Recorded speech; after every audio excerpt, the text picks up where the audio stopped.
السلام علیکم۔ بسم اللہ الرحمن الرحیم۔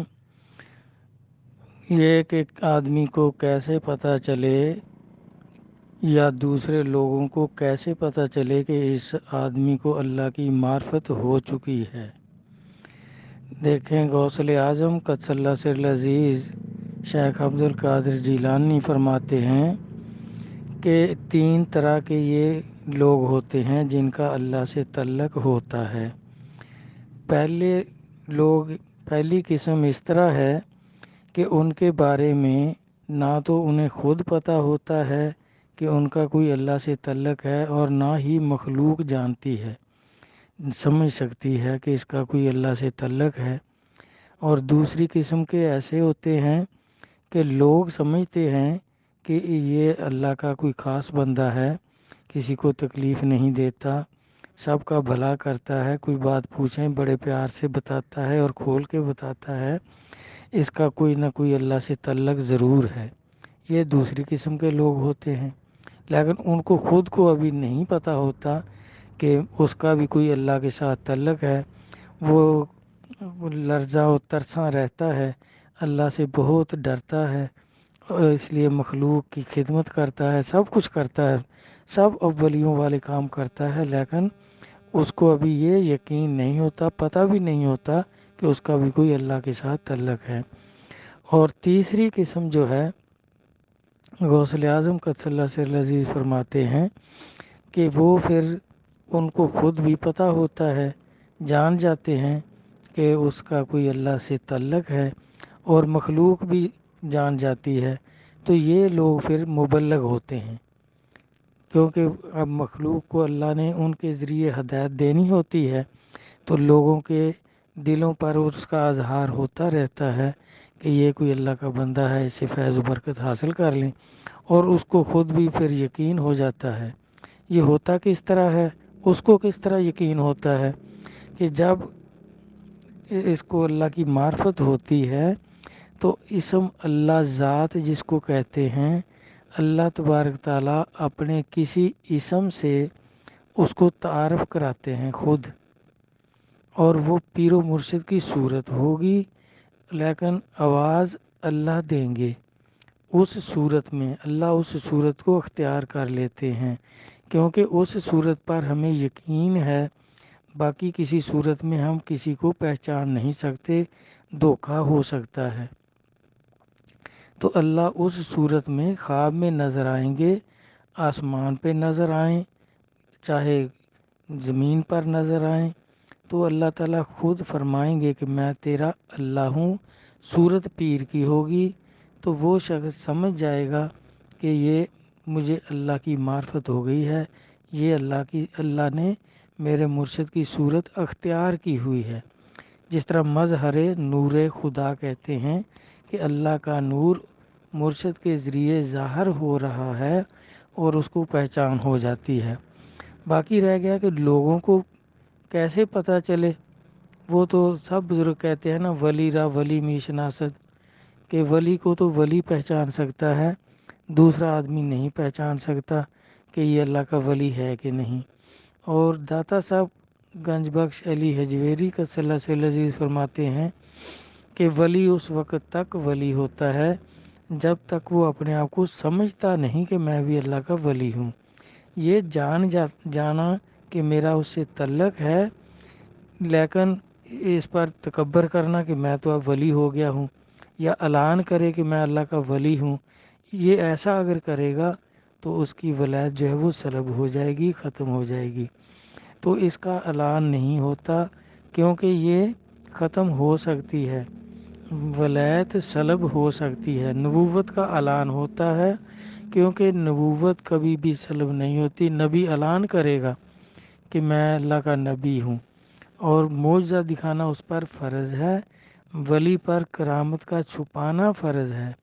ولی کبھی بھی نہیں کہے گا کہ آؤ میں تجھے کرامت دکھاتا ہوں، میں ولی ہوں۔ اگر ایسا وہ کہے گا تو اس کی ولایت اسی ٹائم ختم ہو جائے گی، جیسے قرآن پاک سے ثبوت ہے کہ ولایت سلب ہوگی بلم باور کی، تو اس نے نبی کے خلاف دعا کر دی۔ اس طرح یہ بھی کوئی ایسا نہیں ہوتے کہ بھئی جو چاہیں کریں، بالکل نہیں کرتے۔ اللہ کے حکم کے بغیر یہ بولتے ہی نہیں، کچھ نہیں کہتے، تو یہ چونکہ ولایت سلب ہو سکتی ہے، اس طرح ان کا اعلان بالکل نہیں ہوتا، نہیں اعلان کرتے کہ بھئی میں ولی ہوں، بلکہ بہت خوف زدہ رہتے ہیں کہ کہیں کوئی نعوذ باللہ غلطی نہ ہو جائے اور اللہ کی پکڑ میں نہ آ جائیں، اللہ تعالیٰ ولایت ختم نہ کر دیں، اپنی دوستی سے گرا نہ دیں۔ تو غوث اعظم رحمۃ اللہ علیہ بھی یہی فرماتے ہیں کہ ولی اس لیے، فتوح الغیب ان کی کتاب ہے، اس میں آپ فرماتے ہیں کہ ولی اس لیے بھی نہیں اعلان کر سکتے کیونکہ یہ ختم ہو سکتی ہے، سلب ہو سکتی ہے، اور اگر انہوں نے کسی سے بول دیا، اعلان کر دیا کہ میں اللہ کا ولی ہوں، اور کل کوئی ایسی بات ہو گئی، ولایت سلب ہو گئی، تو پھر وہ کیا منہ دکھائے گا؟ وہ کہیں گے کل ایسا کہتا تھا، آج دیکھو تو یہ کیا حال ہے اس کا، آج روتا پھر رہا ہے۔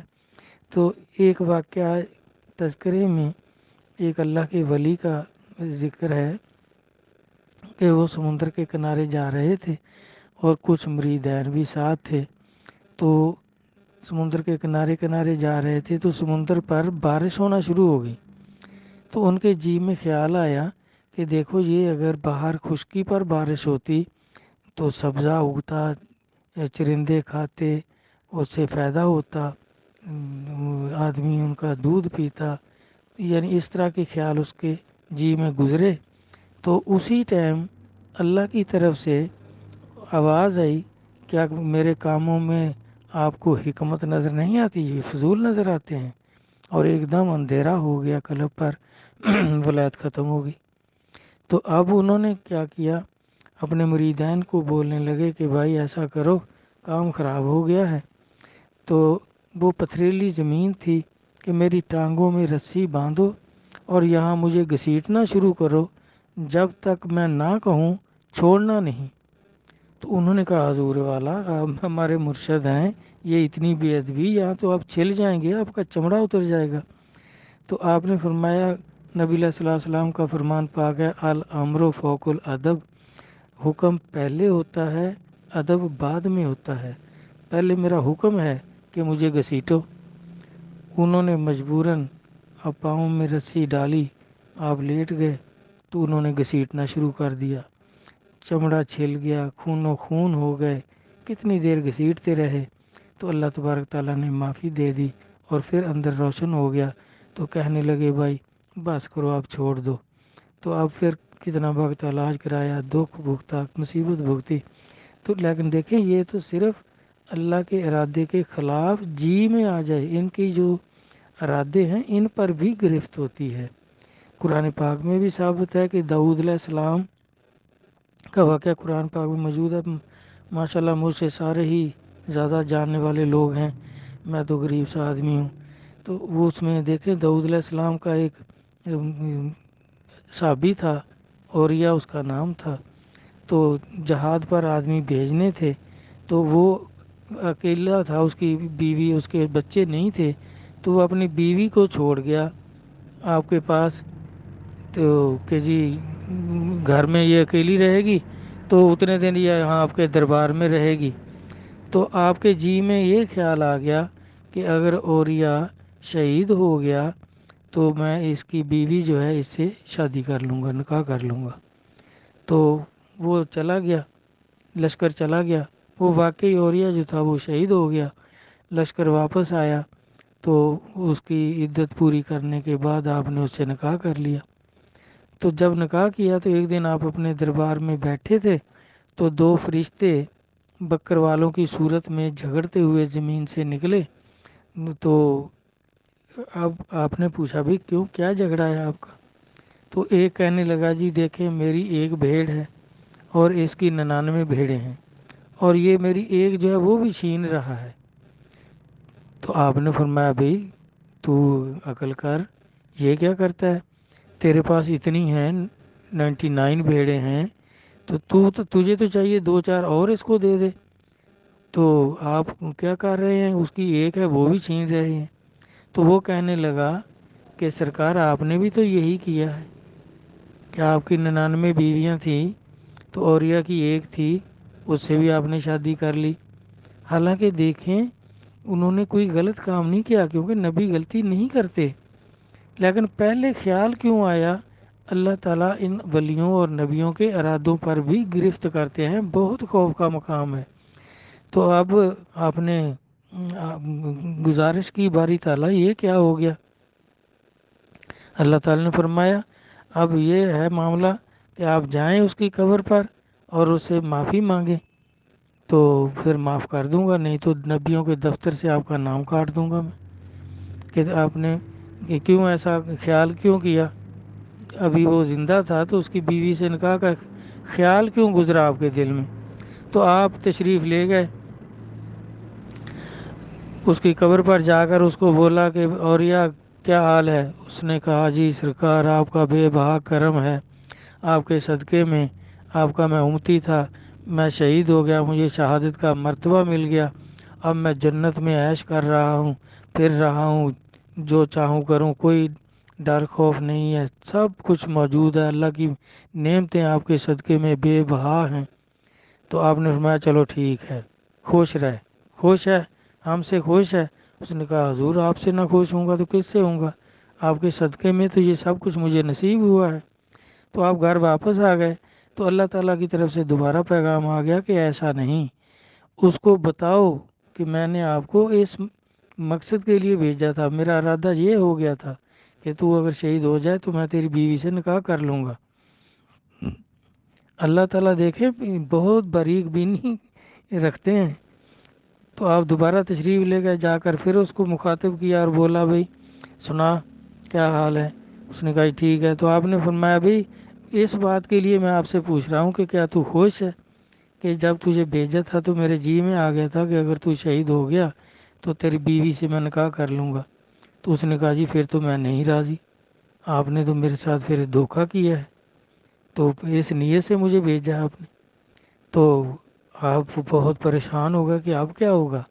تو آپ نے بارگاہ میں عرض کی، تو اللہ تعالیٰ نے اس کو بولا پھر کہ بھئی اوریا اگر تو ان کو معاف نہیں کرتا ان کی نبوت ختم ہو جائے گی اور تو پھر شہید نہیں رہے گا، اور تیری یہ شہادت کا مرتبہ اور یہ تیری نعمتیں سب چھین لوں گا۔ اگر تو ان کو معاف کر دیتا ہے تو اس کے بدلے میں 70 حوریں آپ کو اس سے بھی خوبصورت خوبصورت دے دوں گا اور انعام زیادہ کر دوں گا۔ تو پھر وہ مان گیا، اس نے کہا جی بالکل ٹھیک، میں اب اپنا سارا کچھ کیوں ضائع کروں، ان کے قدموں کے صدقے تو مجھے نصیب ہوا ہے۔ تو پھر آپ کو معافی ہو گئی، خوش ہو گئے۔ تو اس طرح دیکھیں نبیوں کے اور ولیوں کے تو ارادوں پر بھی گرفت ہوتی ہے میرا بھائی، یہ بڑا ہی خطرناک رستہ ہے۔